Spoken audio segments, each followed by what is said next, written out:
athletes, etc., when they come to you and they say, I just cannot stop overthinking. I feel paralyzed by it. It consumes me. It's stopping me from enjoying the things that I want to do. It's stopping my performance from the very thing I'm supposed to be overthinking about. Now I have a relationship with my overthinking. I'm not even thinking about the thing. I'm thinking about my overthinking. How do you interject there? How do you pattern break it? Action. So, well, the best way to overcome overthinking is immediate action. And what you find, I would say 90% of the time, when you're working through a scenario, your first solution is the solution you come to after overthinking and thinking through another 100 solutions. And then you come back to that first solution. That first solution is usually so clear. And then it's the consequences. And so what you have to ask yourself is, am I trying to mitigate the consequence or am I trying to find a solution? And if you go, I have, it's just like when you're playing quarterback. It's amazing to me how when you're watching like a Joe Burrow or a Josh Allen, um, or Patrick Mahomes, what you're finding is someone who can make decisions really quickly. I mean, that's the thing to me about like watching Tom Brady. It's how fast he makes his reads and he makes a pass. And he may throw to his second option and his fourth option ends up being wide open. He doesn't worry about that. He finds the first option that's open. What you find with quarterbacks who have incredible athletic ability, but they don't seem to have that decisiveness, is that they end up rolling out of the pocket to create more time for themselves because they missed an earlier opportunity that was actually there. Isn't it? It's kind of amazing when you're watching something like pro football, and some quarterbacks seem to never have a receiver open, and other quarterbacks seem to be able to throw their receivers open. And to me, this is the thing with overthinking. Action is what destroys overthinking. Move forward, make a choice, make it fast. And because your brain only listens to one language, and that's action. And it's even true when it comes to personal life change. We've moved into 2025 and, you can have all these different resolutions and all these different goals. And I can tell myself this is the year at 66 that I'm going to get in the best shape of my life, and this is the year I'm going to make these decisions, these choices. But the people in my life, if I've made those resolutions before, they know I'm lying.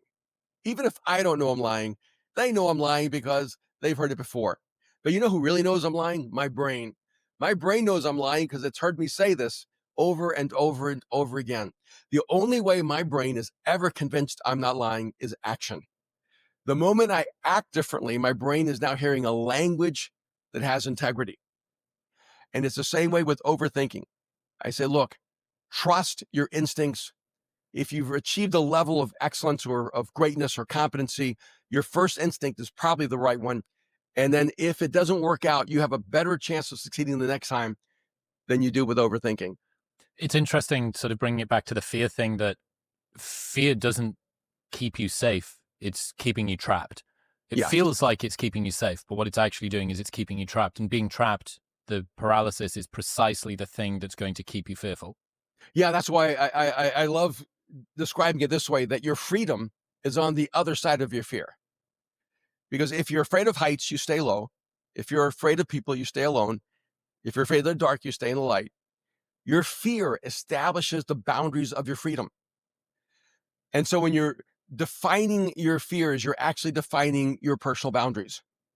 And I'm absolutely convinced that the freedom we all long for is on the other side of our fears. And our fears becomes a psychological boundary that holds us captive and tells us that it's too dangerous to go there.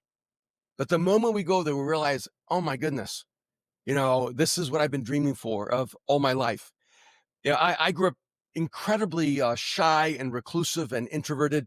I was in a psychiatric chair by the time I was 10 years old, Chris, and um, being tested for mental disabilities. And I was a straight D student, first to 12th grade. My English teacher, the last day of high school, asked me if I thought about going to college. I said maybe. She said, you will never make it. I didn't go to school right away. I worked construction. I was a carpenter. I worked as a lumberjack. I made pizzas, flipped burgers. I had no direction, no future in my life. And a huge part of that was this fear that I could never accomplish anything meaningful. And so what I ended up doing is I did nothing so that there was no proof that I was not good at anything. Mm. And had to really begin to realize is that fear was the debilitating element in my soul. And and I had this very odd kind of experience years later as an adult. My son was around 15 years old. He wanted to meet my stepdad that he'd never met. That's where I had my name, McManus. And we flew across the country. I tracked him down. I hadn't seen him in almost 2 years, almost 20 years. And and he said to my son, I don't know why he said this. He goes, I don't know what your dad told you, but he was just average.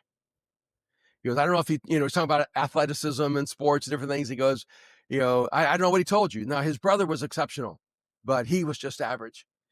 And I remember saying to him, Dad, I don't know what you think I would tell him. I was just average.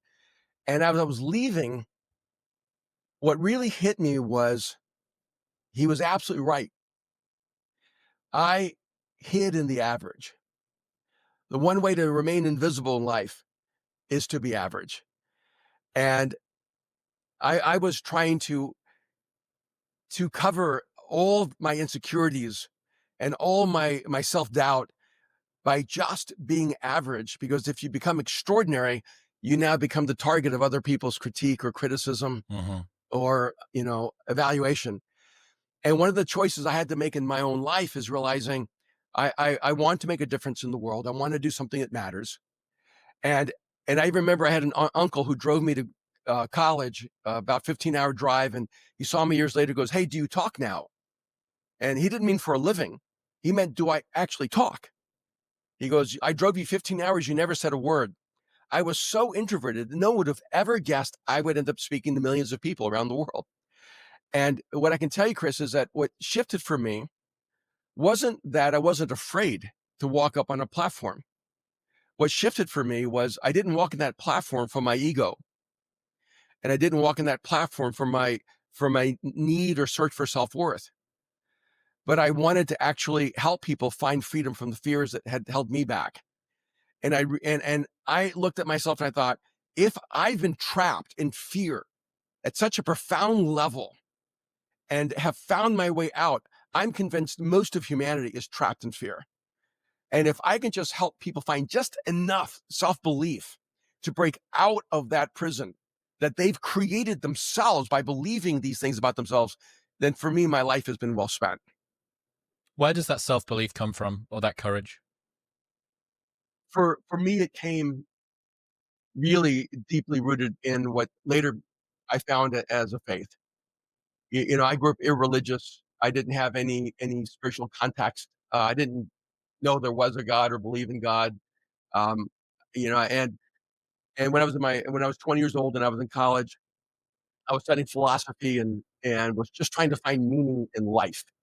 And I was on a desperate search to figure out whether my life had any significance. I was drowning in a personal nihilism that Mm, hmm. life had no meaning, that existence was just arbitrary, that human action was empty and hollow, and then to consider this narrative that we're created by God and that we're created in His image, and that what gives God pleasure is for us to express goodness and to live a life of love and to elevate the value of other human beings. And for me, I found that in the person of Jesus.